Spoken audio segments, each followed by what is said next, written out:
fourth group that I want to tackle is the group that has the letters V, W, and Z.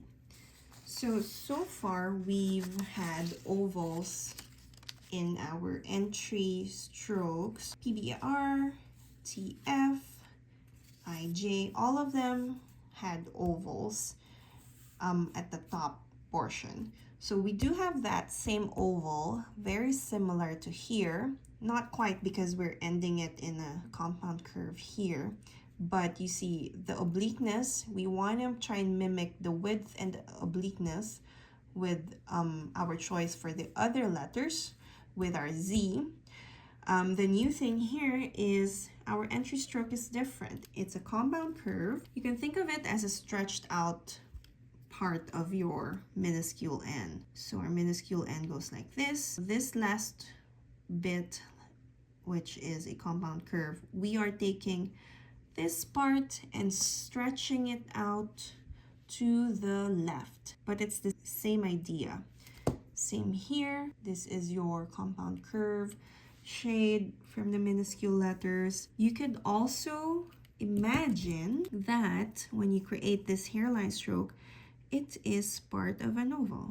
So you can never really get away from an oval when you're doing magic skills. And in fact, if you do add this oval, you already have a flourished letter already. When we do that curve here, you don't want to do a straight entry stroke. You always want to be curving, keeping in harmony with all our entry strokes.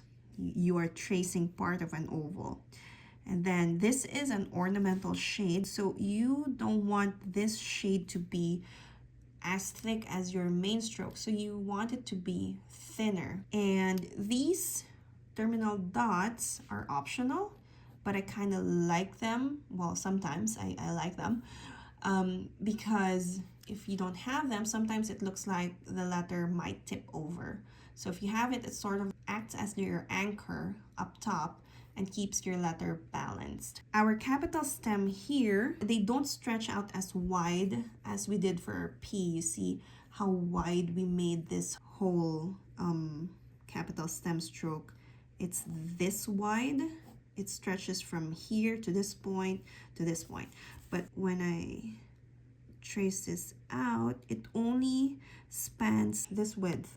So it's a very short space, and it's challenging to keep showing that the subtle curves for your capital stem. It's tempting to keep this main stroke to be straight, but I want you to keep in mind that this is still a capital stem stroke. You want to keep the integrity of your capital stem by curving to, this is your left curve, and then you change direction to your right curve. You want to keep that characteristic, even though you have such a small space to do it with. It takes a lot of practice to get a nice graceful curve with this short of a space. The final hairline stroke here, it is just a compound curve where you change directions.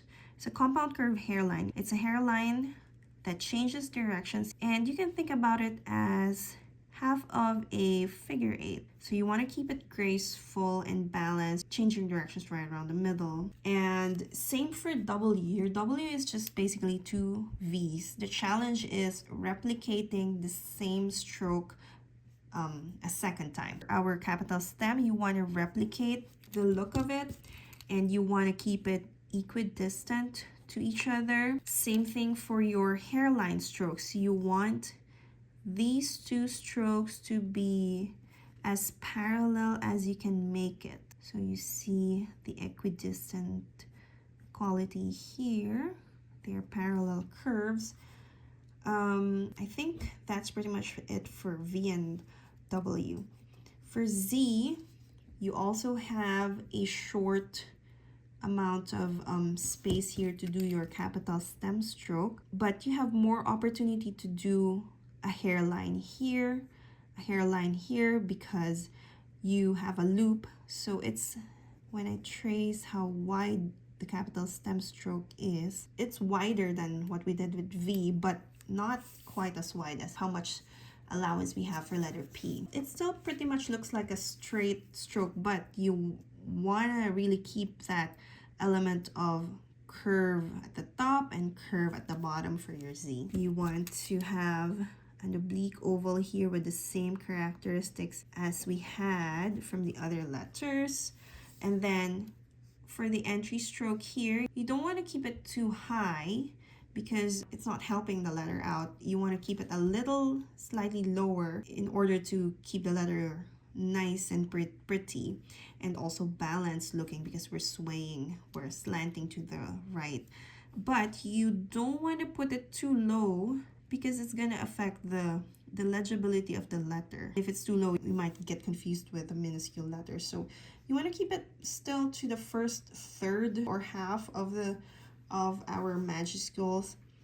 For the compound curve here, you'll see that for here it's located here, but for here it's occupying a full space because you want to make your letter Z legible. This top part is important because it is part of your letter. Only this one is your ornamental shade, and even though this is also thin, the curve here grabs your attention and tells you that this represents the top stroke of Z. This style of Z has the loop, but you can also do a Z where you loop over here and then maybe do a crossbar like so. For the bottom part of the Z here, I want you to imagine that you are tracing the right side of an oval when you are creating this part, this curve. And then exit with a nice compound curve like so.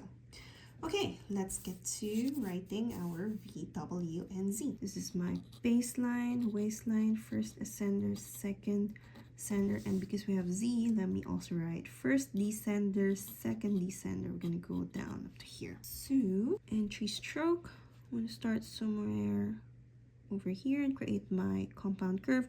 Imagine that you're tracing an oval and then slight shade, lead into your capital stem, which is going to be a very short or narrow kind of capital stem. You want to still start with a hairline and do like so. I curved a little more here, but that's okay. Let me exit with a compound curve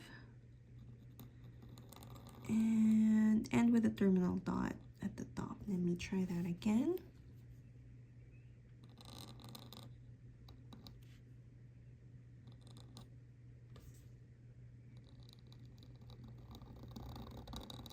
Okay, this time I didn't curve as much, so it looks more vertical. It will change the look of your letter as well. And I wanted to make it narrower, the width of my V narrower. I changed up the curvature of my entry stroke here, which is fine. This is more rounded. You can choose one or the other and try to replicate the same style for W. Let me try making it angular as well. And then do the first stroke. And then exit, first part. Then when I'm doing the second capital stem, I'm going to be looking at how I made my first capital stem in terms of when did I start swelling, where did I curve, when did I start releasing pressure, and try to keep it equidistant. Let's do our best to replicate it.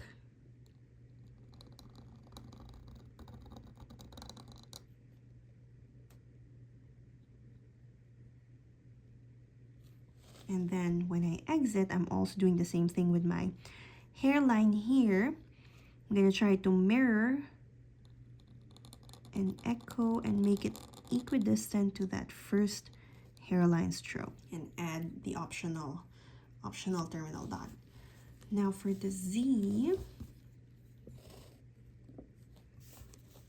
I want to make that oval thinner. I think I made that oval there slightly round, so I want to try for a more angular style. So you see how thin I made here, how angular this turn is, angular here. And then let's make the stem. So I'm gonna be curving at the bottom. Ooh, I made that too close. I kind of lost some triangular space over there. But we can try again. And I want to end over here. So I'm gonna be imagining that I am tracing an oval. And I'm gonna make that oval thin as well,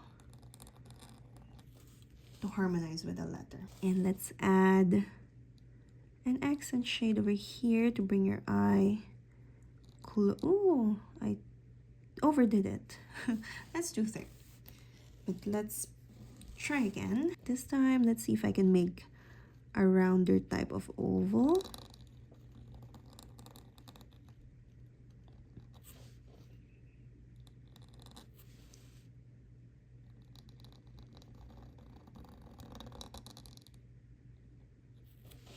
So I made this loop flatter this time. See how it looks. More rounded oval at the bottom as well. Compound curve.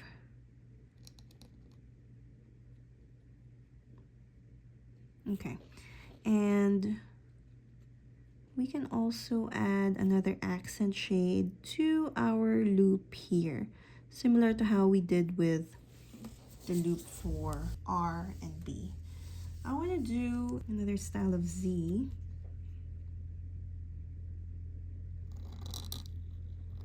Maybe I should double check with this with an exemplar, but if I were to guess, I would do it like so, similar to how we would do a Q later on, that kind of loop.